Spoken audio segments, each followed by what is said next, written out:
আমাদের আজকের আলোচ্য বিষয় দ্বিঘাতকরণী, কোয়াড্রেটিক সার্ট। আমাদের ক্লাস 10-এ এই দ্বিঘাতকরণে 3টে অধ্যায় আছে। কোষে দেখি 9.1, 9.2, 9.3। আজ আমরা 9.1 করব। তো এই দ্বিঘাতকরণী করার আগে আমাদের যে বিষয়টা একটু নলেজ থাকা দরকার সেটা হলো সংখ্যার মোটামুটি একটা ধারণা। তো সংখ্যার ধারণা আমাদের সবারই কম বেশি কিন্তু আছে। কেন? কারণ সংখ্যার ধারণা আমাদের গত ক্লাসগুলোতেই আমরা পেয়েছি। তবুও যেহেতু এই চ্যাপ্টারটা করতে গেলে আমাদের লাগবে, একটু আমরা মনে করে নেওয়ার চেষ্টা করব। প্রথম বলি স্বাভাবিক সংখ্যা। স্বাভাবিক সংখ্যা কোনগুলোকে বলতাম আমরা? যেগুলো দিয়ে মূলত গণনা করা হয়। 1, 2, 3, 4, 5, 6 পরপর এই সংখ্যাগুলো, এগুলোকে আমরা বলতাম স্বাভাবিক সংখ্যা। এইটাকে যদি স্বাভাবিক সংখ্যা আমরা বলতাম। তারপরে 2 আসি অখণ্ড সংখ্যা। অখণ্ড সংখ্যা কোনগুলোকে বলতাম?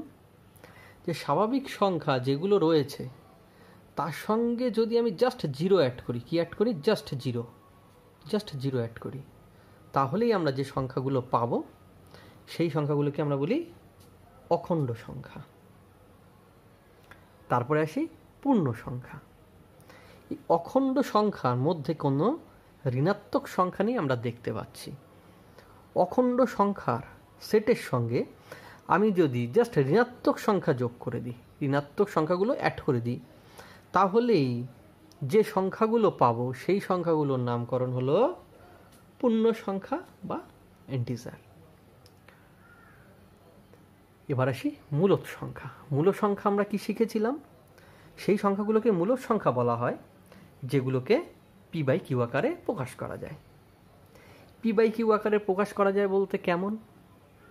এই মূলদ সংখ্যা এবং পূর্ণ সংখ্যাটা আমাদের এই অধ্যায় করতে গেলে সবথেকে বেশি পরিমাণে লাগবে।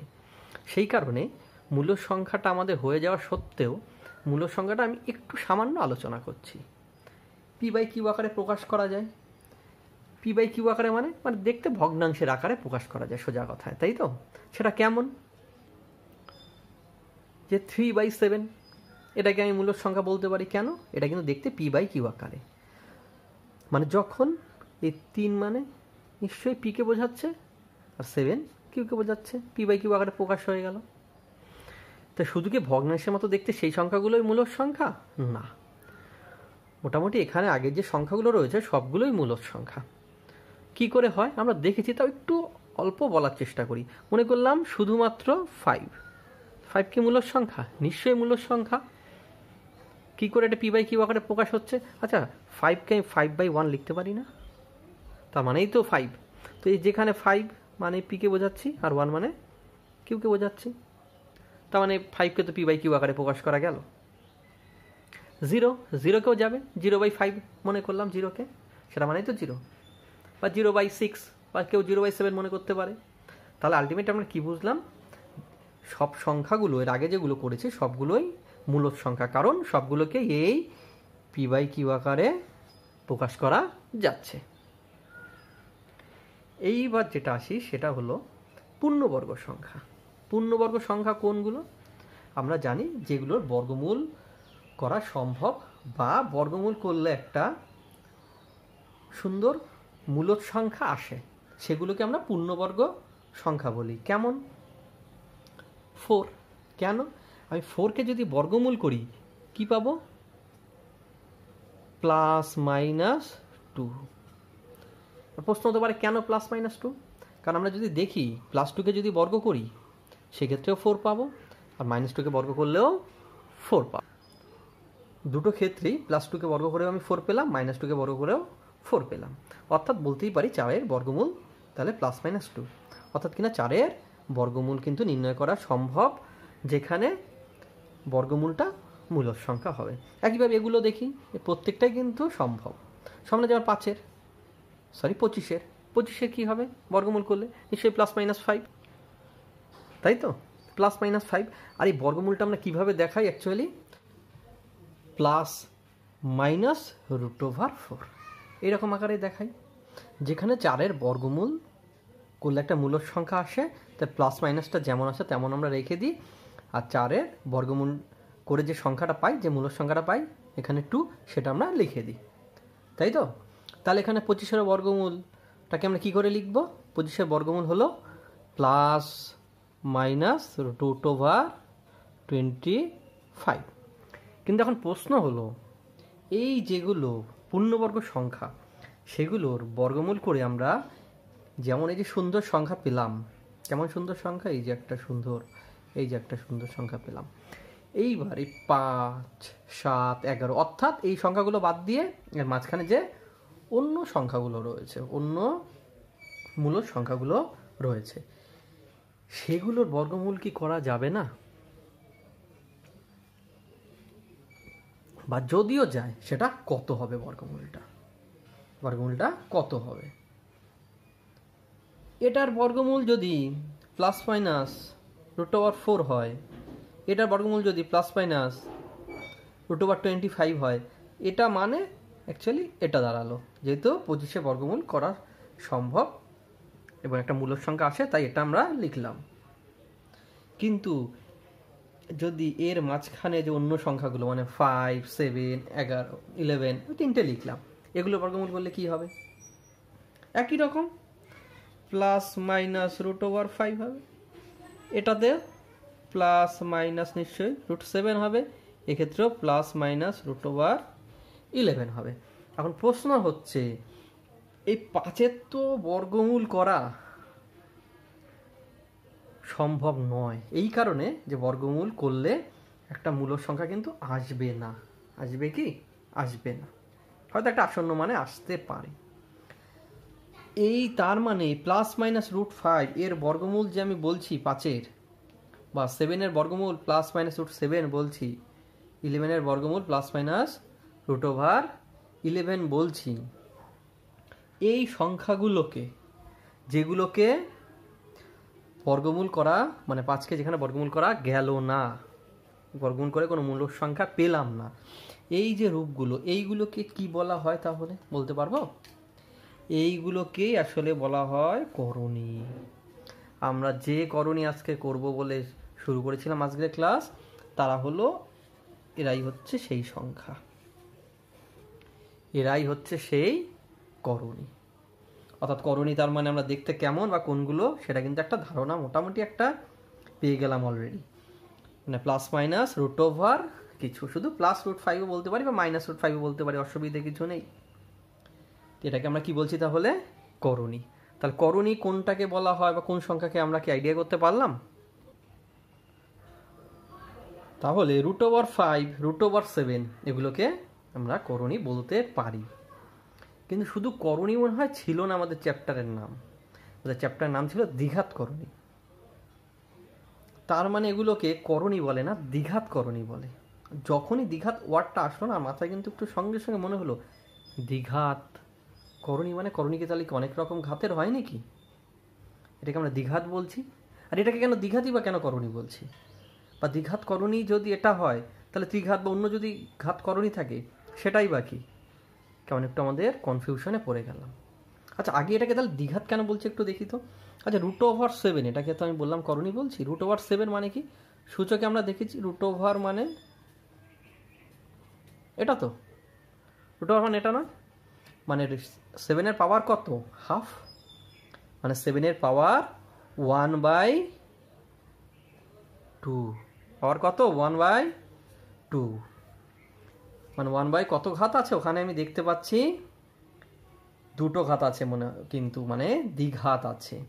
এই কারণেই কিন্তু এই করণীকে কি করণী বলা হচ্ছে? দ্বিঘাত করণী। বোঝা গেল? আর এটা মানেও 5-এর মাথায় হাফ। ক্লিয়ার? তার মানে দ্বিঘাত করণী ছাড়া ত্রিঘাত করণীয় হতে পারে। ত্রিঘাত করণী মানে কি হবে তাহলে? সেটা কেমন হবে দেখতে? 3√5 এরকম ত্রিঘাত করণী। মানে সেটা অ্যাকচুয়ালি পাওয়ার কত হয় একটু দেখি, তাহলে আমি ধারণাটা বুঝতে পারবো। দ্বিঘাত করণীর 5-এর মাথায় কত হচ্ছে? নিশ্চয়ই 1/3 হচ্ছে। কত হলো তাহলে? 3। তাহলে বোঝা গেল এটাকে ত্রিঘাত করণী কেন বলা হলো, আর এটাকে দ্বিঘাত করণী কেন বলা হলো। এই যে দ্বিঘাত করণী, এই কারণেই দ্বিঘাত, আর এটা হচ্ছে এই কারণেই দ্বিঘাত করণী। অতএব করণীর অর্ডার 2, 3, 4, 5, 6 সবই হতে পারে। এই বেসিক্যালি এই 2, 3, 4, 5, 6 এগুলো কি এর অর্ডার, অর্থাৎ ঘাত, কত ঘাতের করণী। কেউ লিখলো nth রুট 7, তাহলে আমরা কি বুঝবো, এটাও একটা করণী না কত ঘাতের করণী, n ঘাতের করণী। সুতরাং পূর্ণবর্গ নয় এমন ধনাত্মক মূল সংখ্যার বর্গমূলকে আমরা কি বুঝবো, দ্বিঘাত করণী, আর ঘনমূলকে বুঝবো ত্রিঘাত করণী। যাই হোক, আমাদের শুধু কিন্তু দ্বিঘাত করণী আছে, সেই কারণে আমাদের যদি শুধু বলে করণী, শুধু করণী বললে কিন্তু আমরা দ্বিঘাতটাই বুঝবো। আচ্ছা, এই করণী আবার দু রকম, কি কি, একটা হচ্ছে শুদ্ধ দ্বিঘাত করণী, একটা হচ্ছে মিশ্র দ্বিঘাত করণী। শুদ্ধ দ্বিঘাত করণী কোনটা আর মিশ্র দ্বিঘাত করণী কোনটা, আমরা এবার সেটা বোঝার চেষ্টা করব। অ্যাকচুয়ালি এতক্ষণ আমরা যে করণীগুলো চিনলাম বা যে করণীগুলো নিয়ে আলোচনা করলাম, এরাই শুদ্ধ দ্বিঘাত করণী। এদেরকে কেন শুদ্ধ দ্বিঘাত করণী বলছে, এটা আমি বুঝতে পারবো যদি আমি একটা মিশ্র দ্বিঘাত করণী আগে বলি, তাহলে আমি বুঝতে পারবো ওটাকে কেন শুদ্ধ বলা হচ্ছে। মিশ্র দ্বিঘাত করণী কেমন, আমি হয়তো এই রকম লিখলাম একটা সংখ্যা যে 3 প্লাস রুট ওভার 7 বা 5 মাইনাস রুট ওভার 3। একটু বিষয়টা দেখি তো, 3 plus root over 7, 5 minus root over 3, এইগুলোর সঙ্গে এইগুলোর কি পার্থক্য কিছু চোখে পড়ছে আমাদের? পার্থক্য কিছু আছে, কিন্তু কি আছে, এখানে শুধুমাত্র কিন্তু করণীর পার্টটাই আছে, মানে এখানে শুধু অমূলক সংখ্যাই আছে। এগুলো অমূলক সংখ্যা বলে আমরা আগেই জেনেছি, সেটা শিখেছি। আর এইগুলো যে দুটো আমি সংখ্যা লিখলাম, এখানে আমি কি দেখতে পাচ্ছি, এইটা অবশ্যই কি সংখ্যা, অমূলক সংখ্যা, এটা অমূলক সংখ্যা, অর্থাৎ করণী যে শিখলাম সেই করণী পার্টটা কিন্তু এটা, আর এটা কিন্তু মূলদ সংখ্যা। মানে এই যে সংখ্যা দুটো লিখলাম এর মধ্যে একটা মূলদ সংখ্যাও আছে আর একটা করণী পার্ট রয়েছে, অর্থাৎ অমূলদ সংখ্যা আছে।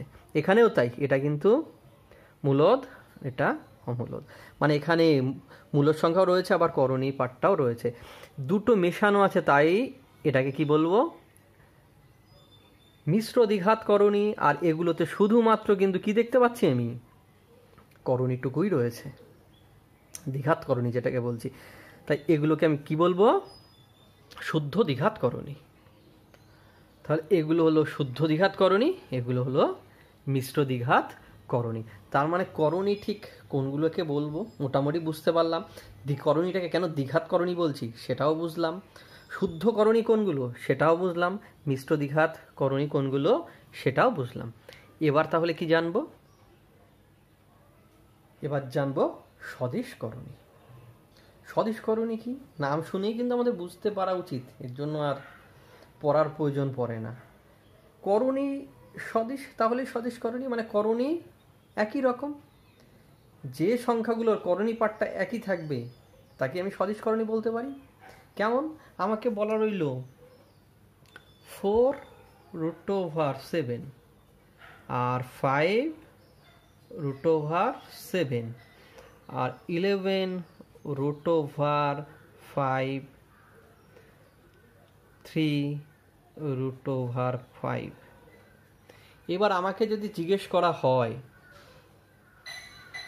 যে এই যে করণীগুলো এখানে রেখা রইল, এই করণীগুলোর মধ্যে কোনো সাদৃশ্যতা আছে কিনা বা কোনো ডিফারেন্স আছে কিনা, তা আমি একটু ভালো করে যদি দেখি দেখতে পাবো যে এই পার্ট দুটোতে যে করণীটা রয়েছে এ দুজন কিন্তু সেম, আর এই দুটোতে এ দুটো সেম, অর্থাৎ এই যে করণী এই দুটো, এই করণী দুটোকে আমি কি বলতে পারি, সদিশ করণী। কিন্তু এই দুটো কিন্তু সদিশ করণী, কারণ এখানে করণীর কিন্তু পার্টটা এক।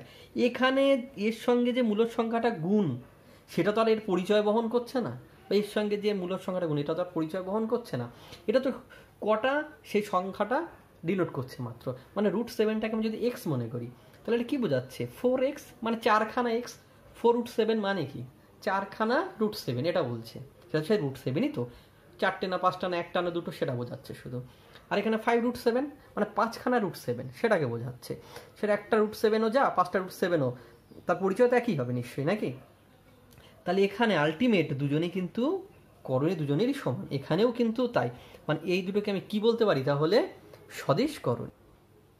তাহলে এই দুটোকে আমি সদিশ করণী বলতে পারি, এই দুটোকেও সদিশ করণী বলতে পারি। তাহলে কোনগুলোকে সদিশ নিশ্চয়ই বুঝতে পারলাম। সদিশ করণী যখন আছে নিশ্চয়ই অসদিশ করণীও আছে। অসদিশ করণী কোনটাকে বলবো তাহলে? সদিশ করণী যদি আমরা বুঝতে পারি, অসদিশ করণী বোঝা তো আমাদের জন্য কোনো রকম সমস্যা হবে না। এই করণী দুটোকে যদি আমি বিবেচনা করি, এই করণী দুটোকে বিবেচনা করলে আমি দেখতে পেলাম এখানে 5খানা √7 আছে, এখানে 11খানা √5 আছে।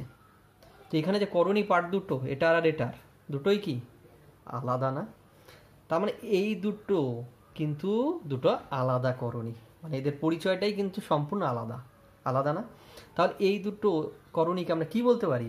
নিশ্চয়ই অসদিশ করণী। তাহলে এই করণী দুটোকে আমি কি বলতে পারবো? নিশ্চয়ই অসদিশ করণী।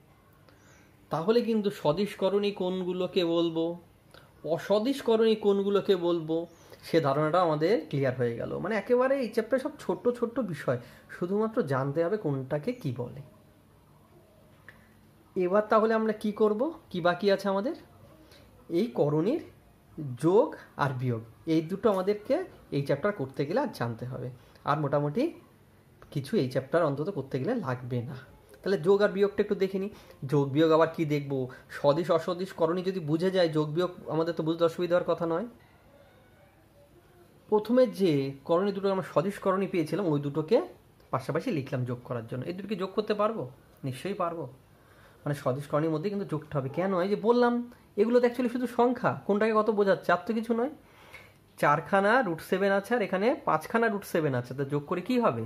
4 আর 5 9খানা √7 বলছে না, তো সেটাই লিখবো, সেটাই তো যোগ। তো 9খানা √7 হয়ে গেল, এটাই যোগ। মানে একেবারে বাচ্চাদের সময় যখন আমরা শিখেছিলাম, তো সেই রকম। মানে এটাকে আমি এক্স মনে করতে পারি, মানে 4x + 5x 9x হবে। একইভাবে 11√5, মানে পরের যে সদিশ করণী দুটো নিয়েছিলাম সেই দুটো, 11√5 - 3√5, এটা থেকে যদি এটা বিয়োগ করি কি হবে? সেই এটাকে মনে করলাম y, √5টাকে, মানে 11y - 3y, 11খানা y থেকে 3খানা y যদি বিয়োগ হয়ে যায় কি হবে?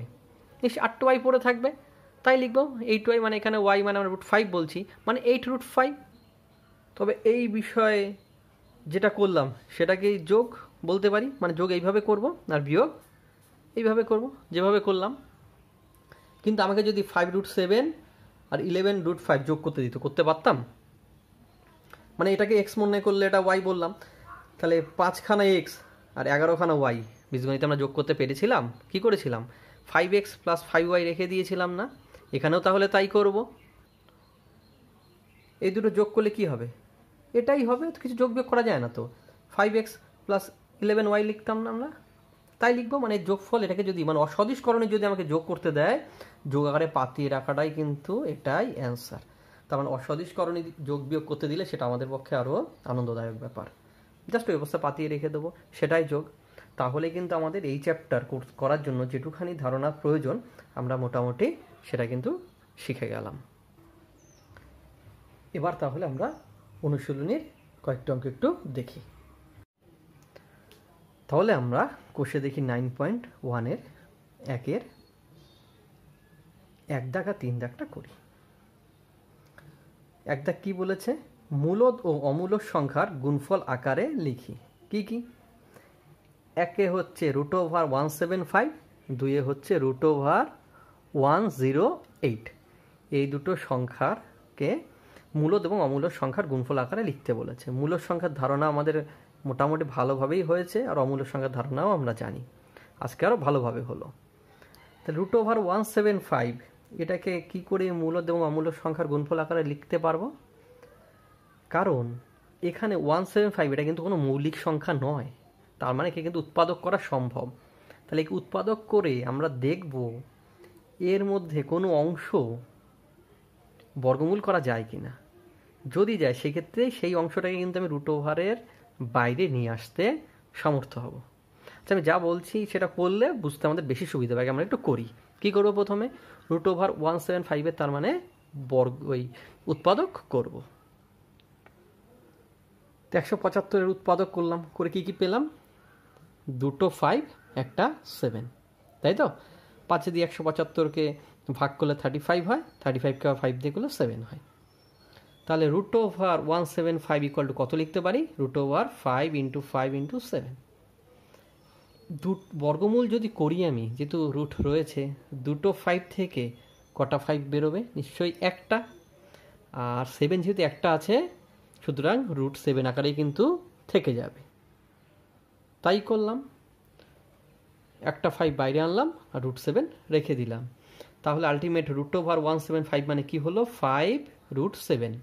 আমাকে বলেছিল একটা মূলদ এবং অমূলদ সংখ্যার গুণফল আকারে লিখতে। তাহলে এটা কি? মূলদ সংখ্যা, আর এটা অমূলদ সংখ্যা।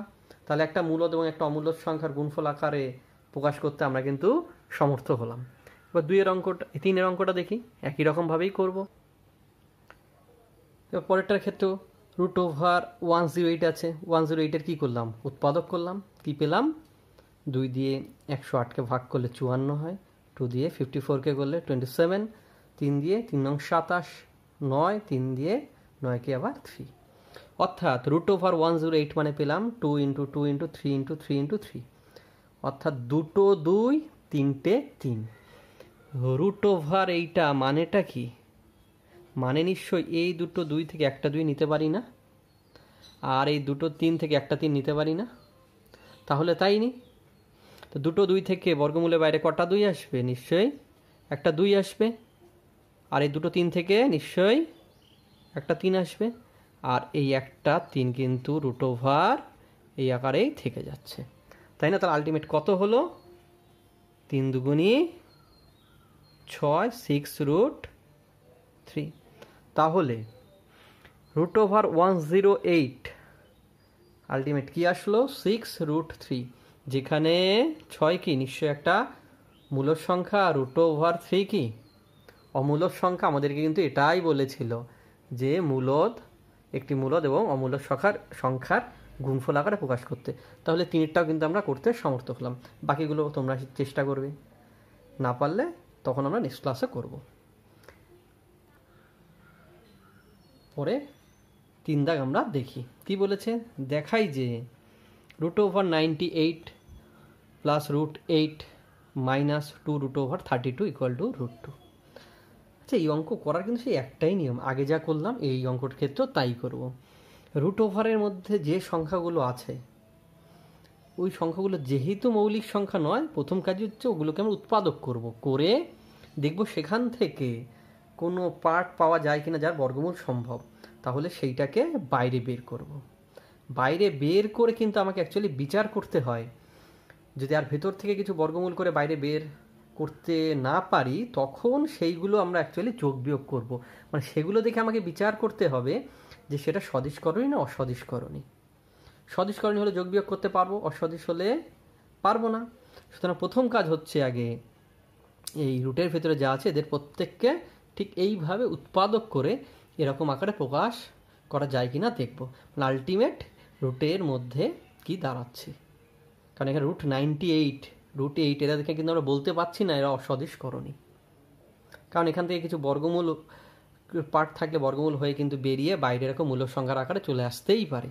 সুতরাং সেক্ষেত্রে তারপরে যেটা পড়ে থাকবে সেটার সঙ্গে বাকিগুলো একইভাবে করার পরে যেগুলো যা পড়ে থাকবে দেখা গেল সদিশকরণী হয়ে যেতে পারে। সুতরাং প্রথম কাজ হচ্ছে যা করেছি আগের দুটো অঙ্কের ক্ষেত্রে তাই করব, এটাকে তাড়াতাড়ি করে নিই।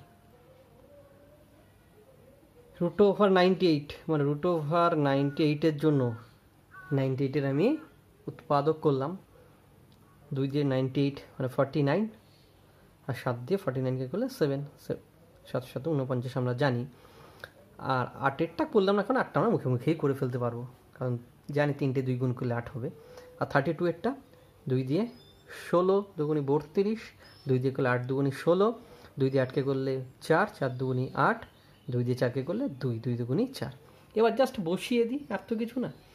√98-98-এর জায়গায় বসিয়ে দিলাম। কি বসাবো? 2 × 7 × 7, তাই বসালাম। √8-এর জায়গায় কি বসাবো? 2 × 2 × 2 আর √32 জায়গায় 1 2 3 4 5 5খানা 2 আছে, তাই বসালাম। এবার আমি দেখতে পাচ্ছি এই দুটো 7 থেকে কিন্তু একটা 7 আমি বের করতে পারবো। তাহলে তাই করি, দুটো 7 থেকে একটা 7 বের করলাম আর √2টা থেকে গেল প্লাস।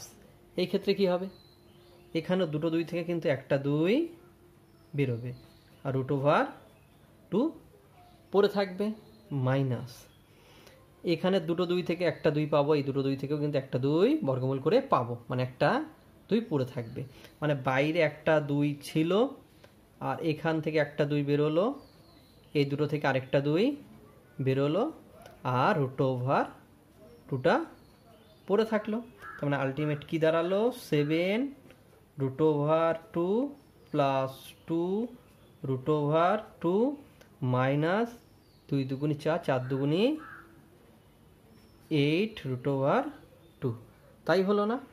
তাহলে আলটিমেট সবকটি কিন্তু দেখতে পাচ্ছি সদিশকরণী হলো। সদিশকরণী না, মানে 7খানা √2 আর 2খানা √2 যোগ করতে বলেছে আর 8খানা, সেখান থেকে 8খানা √2 বিয়োগ করতে বলেছে।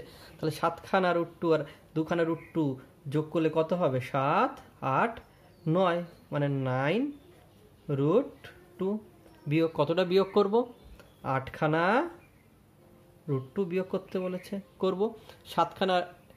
9খানা √2 থেকে 8খানা √2 বিয়োগ করলে কত হবে, 1খানা √2ই থাকছে 9খানা থেকে 8টা গেলে। আর আমাকে কি প্রমাণ করতে বলেছিল একটু দেখি, হ্যাঁ এই √2 প্রমাণ করতে বলেছিল, তবে তাই বেরোলো। তা লিখতেই পারি আমরা প্রমাণিত। 3 অঙ্ক আমাদের হয়ে গেল। এরপরে একবার 6-এর ইতে চলে গেলাম, কারণ এরপরে যদি আমরা দেখতে থাকি 2 4 5 সব এক অঙ্ক, যোগ আর বিয়োগ বা সরল। সরল মানে এইটাকেই সরল বলতে পারি, শুধু এটুকু দিয়ে এটাই সরল।